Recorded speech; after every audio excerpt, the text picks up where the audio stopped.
Justice, electric trucks are too expensive. That's the headline today that we're going to get into.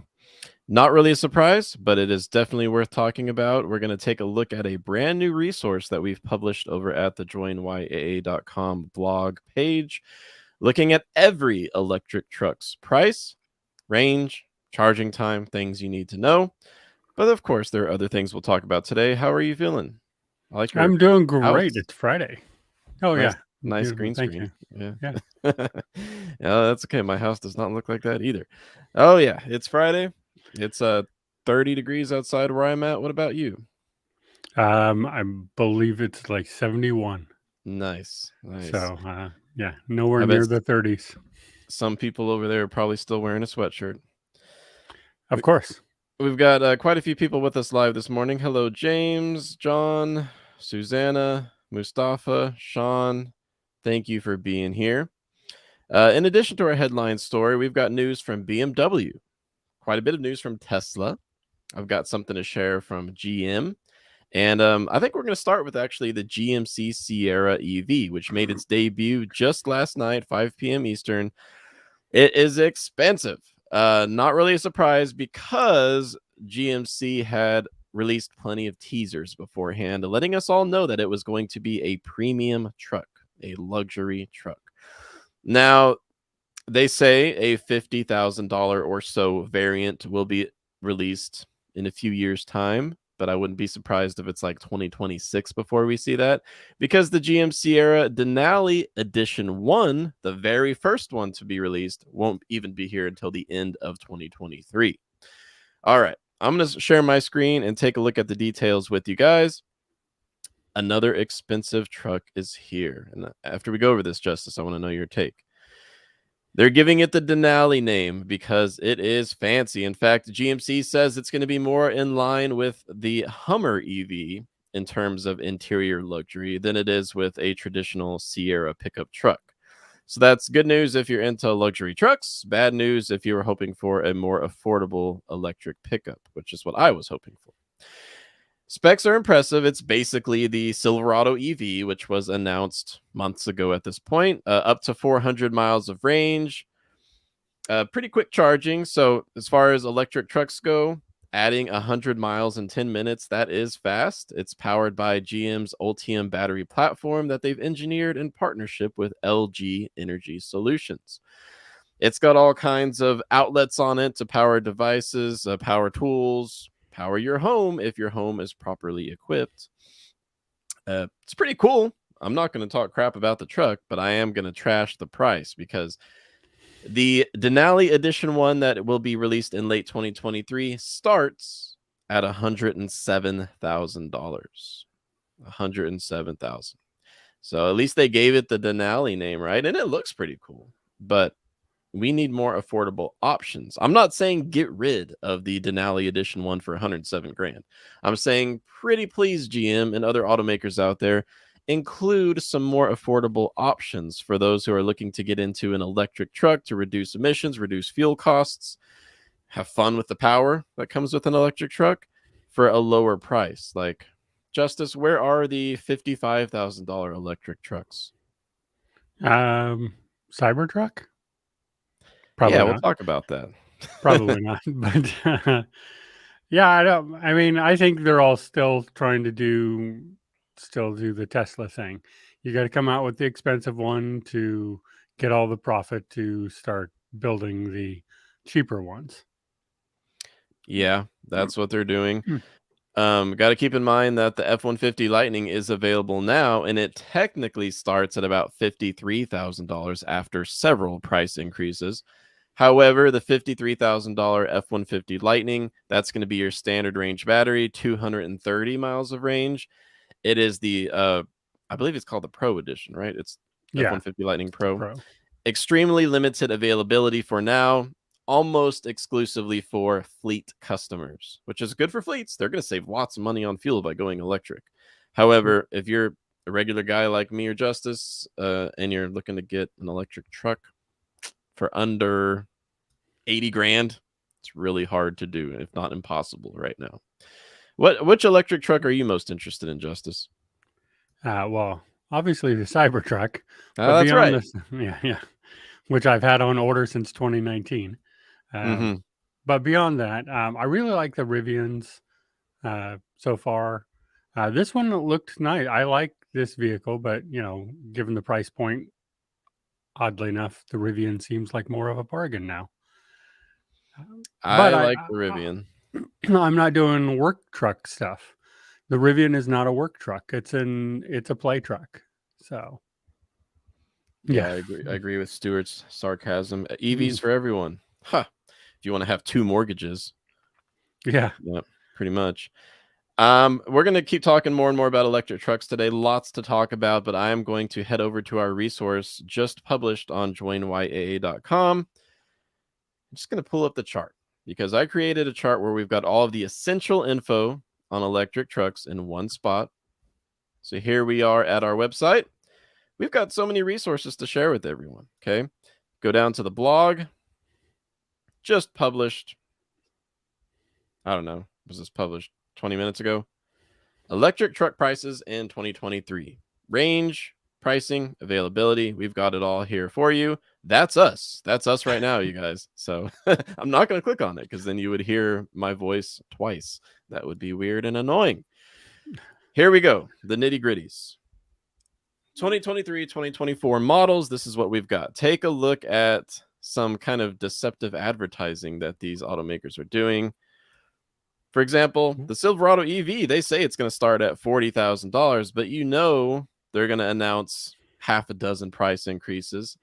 I think it would be a win if it starts around $50,000 by the time it's actually here, because the RST first edition that will launch in late 2023, that is going to be starting around $100,000. But GM says EVs for everyone. Cheap electric trucks are coming.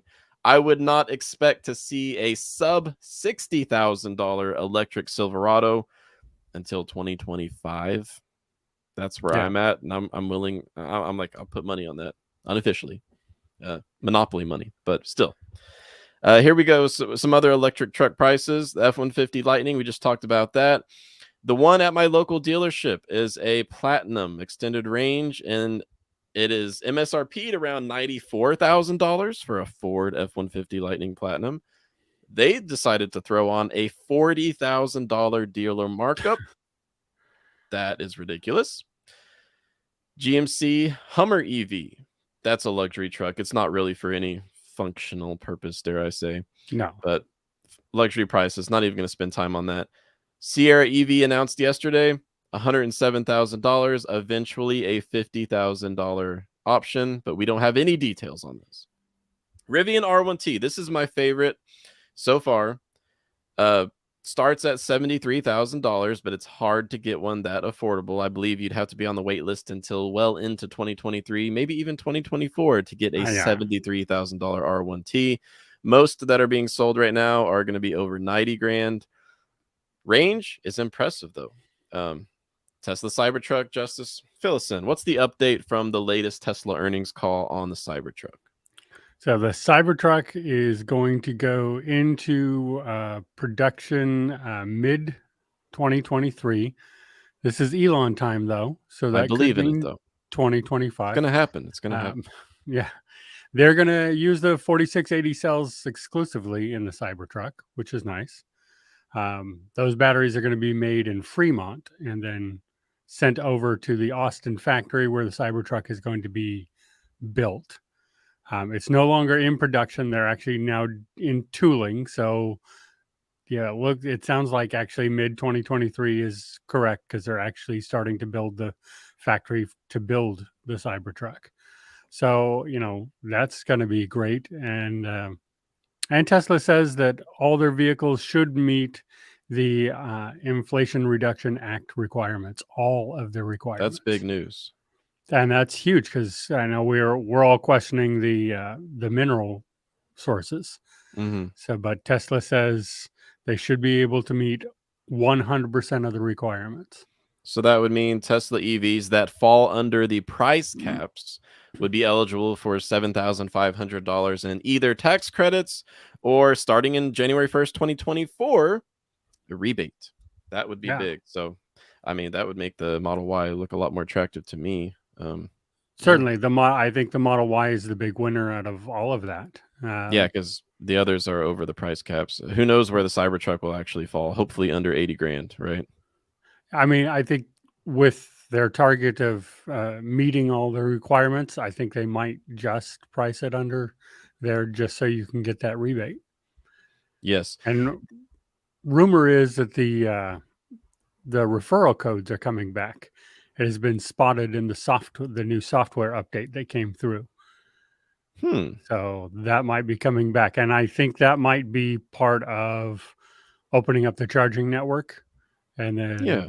still enticing people to get the Tesla by using the referral codes. Yeah, very, very interesting. I did not know that bit. Happy Hippo in the chat wondering if in 2023 the tax credit is refundable. It is not. The law says specifically starting on January 1st, 2024, it becomes a refundable option. Their reasoning is so that dealer networks and automakers have a whole year to set up the infrastructure to pass the money back and forth. Yeah, they need to get the paperwork together. So don't ever plan on buying a EV from Carvana who still can't get titling figured out after 100 years. Good point. And I agree with Penny here. By 2024, that's a long time away. You know they'll increase the Model Y price. Maybe I'm hoping not by 7,500, but a lot of that depends on inflationary pressures because that's the way things are going these days. We'll see. Yeah, I mean, Tesla says their number one challenge right now, battery supply in the medium and long term. So, unless that improves, I think there's a good chance, of course, they'll increase it. Yep. I want to talk briefly about electric truck charge times. And for the uninitiated, something you got to keep in mind with these charge times, about 90% of EV charging is done at home or at the workplace overnight. You just leave it plugged in, show up to work, or show up in your garage or driveway the next morning, and it is charged to the predetermined level, whether that's 80%, 90%. Might want to preserve battery health and keep it at 80 or 90%. Or say you've got to drive a lot the next day and you want to charge it all the way to 100%. Typically, that's done overnight, just like you charge your phone. The times I'm about to share with everyone for each electric truck have been shared by the automakers and are for DC fast chargers, which are almost always public fast chargers. That's like what you would find at Electrify America.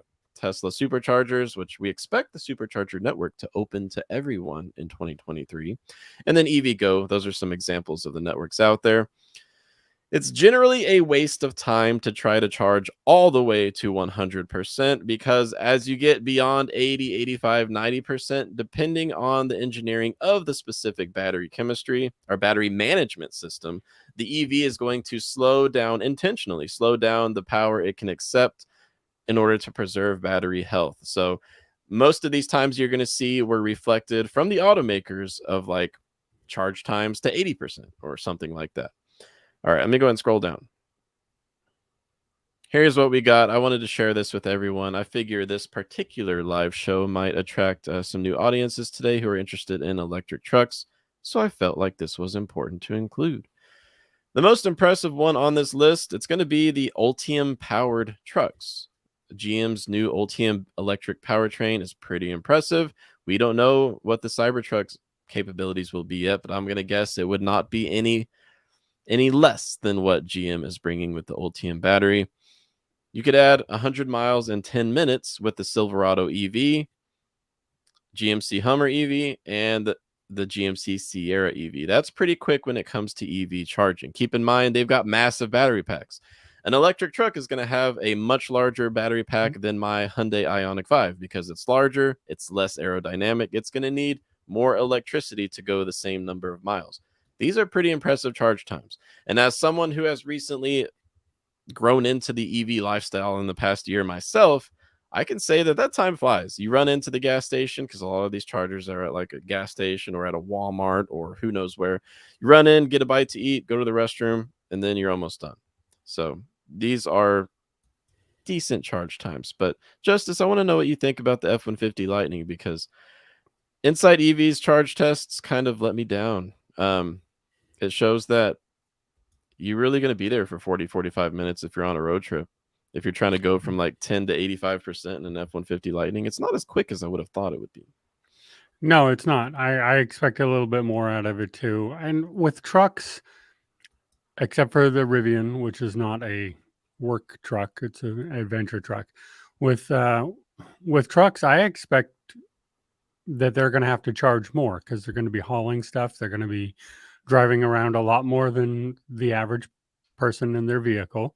Um, so I really expected F-150 to be a little bit faster in there, understanding what their market is, and I think that's going to be a big deal for these trucks going forward. If you expect people who are using them for work to be using contractors and farmers, etc., that that you're going to need faster charge times because first off, it's the middle of their workday, and they need to charge up quickly and get on with their business. So you know, pull into the Home Depot parking lot, charge it up while you're shopping, come back out and go is kind of the way it sort of needs to be in there.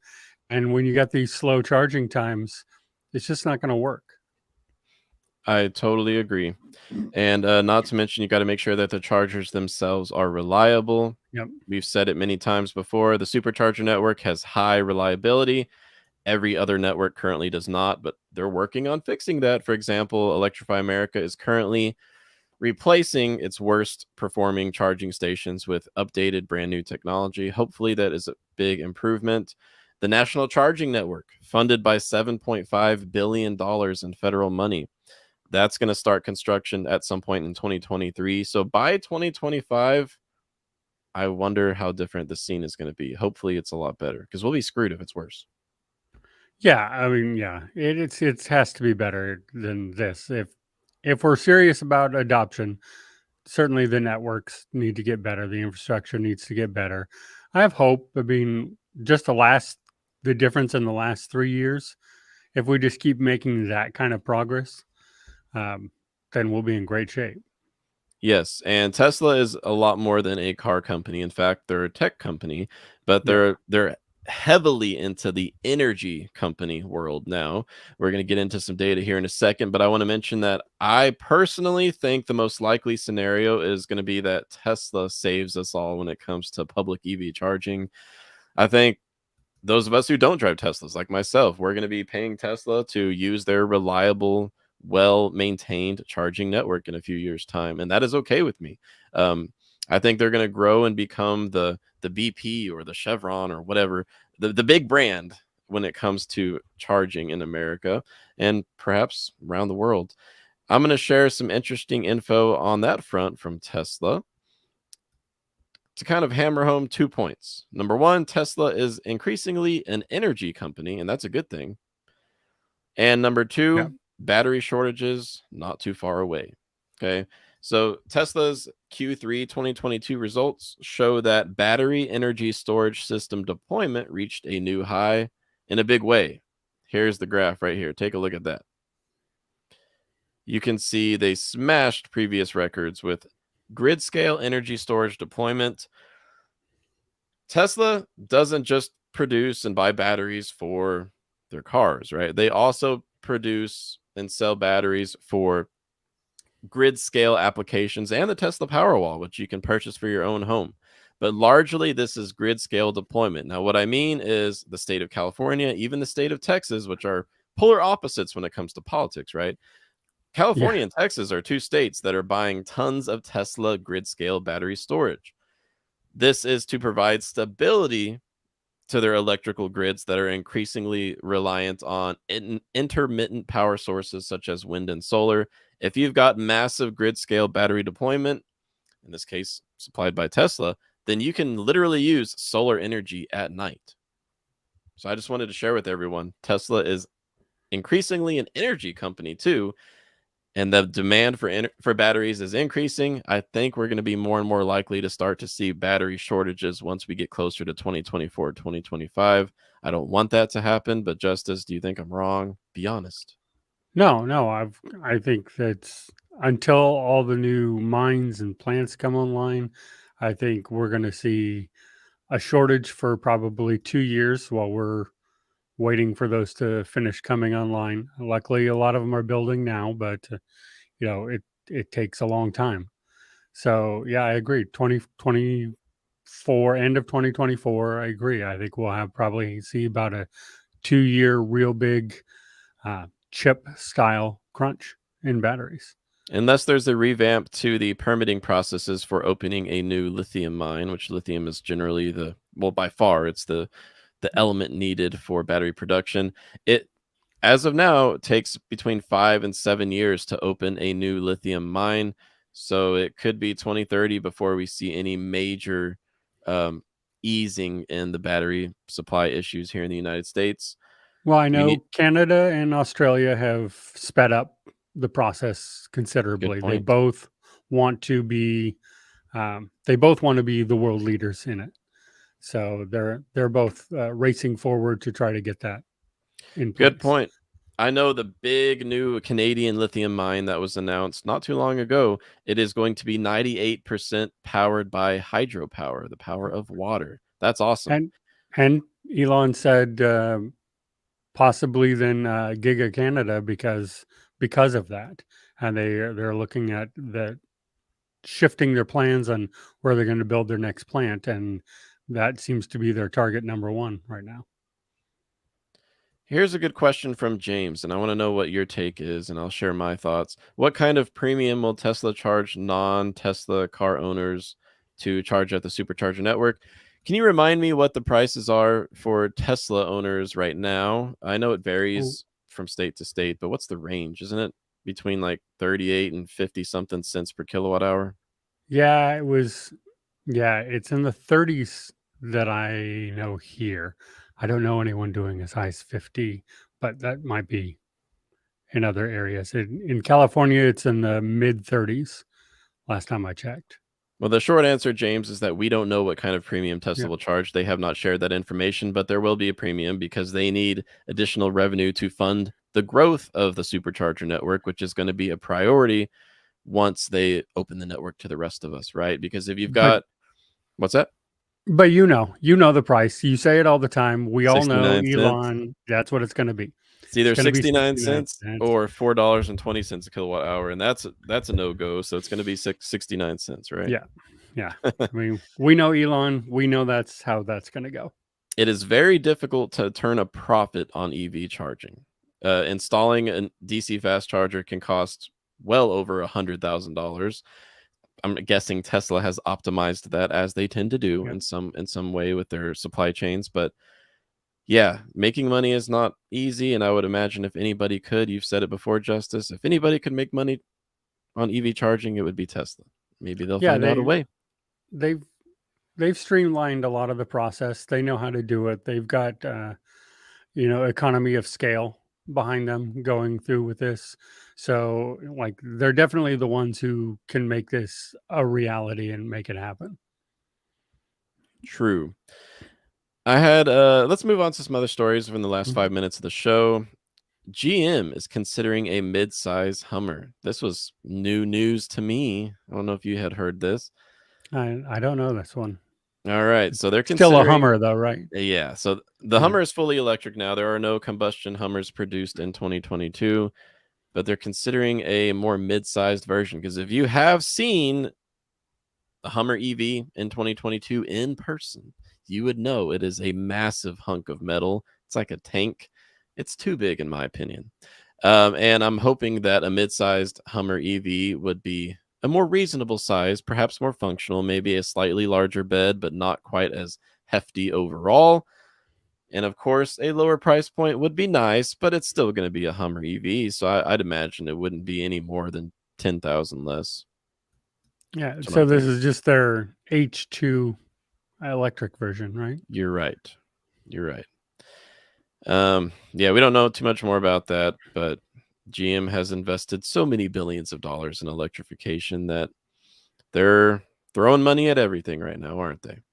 Yeah. I mean, and hey, the Hummers are selling, so good They for are. them, I guess. They are. The Hummer SUV is getting pretty popular too, but keep in mind these are generally over 100 grand, so Yeah. I don't even get too excited about them. You got some BMW news to share with us. I got I really do. excited when I saw a BMW iX the other day, and I was like, "Wow, this is way better looking than I thought it would be." Tell us what BMW is doing. So BMW last Wednesday said they are going to be building 6 battery powered models in Greer, South Carolina. They're investing $1.7 billion to do that by 2030. That includes a 700 million battery pack plant. Wow, that is amazing. So, Where's it at? South Carolina? yep, Greer, South Carolina, right there in the battery belt. So They're that's in the vicinity of like Greenville, Spartanburg, I believe, right? Or is it more towards Columbia? I'm not sure. I'm it's a beautiful state. I'm familiar with South Carolina. Got good barbecue. If you like mustard sauce, those of I you some do. some I of you right now do are like, love yeah. South Carolina barbecue. I do like it. Well, there's multiple types of barbecue within South Yeah. Carolina. I mean, if you go to the north, you've got the vinegar based. If you go to the south, you got the mustard sauce. Oh, just food. Food is Out delicious. here in California, if you say South Carolina, they mean the mustard sauce, which I really like.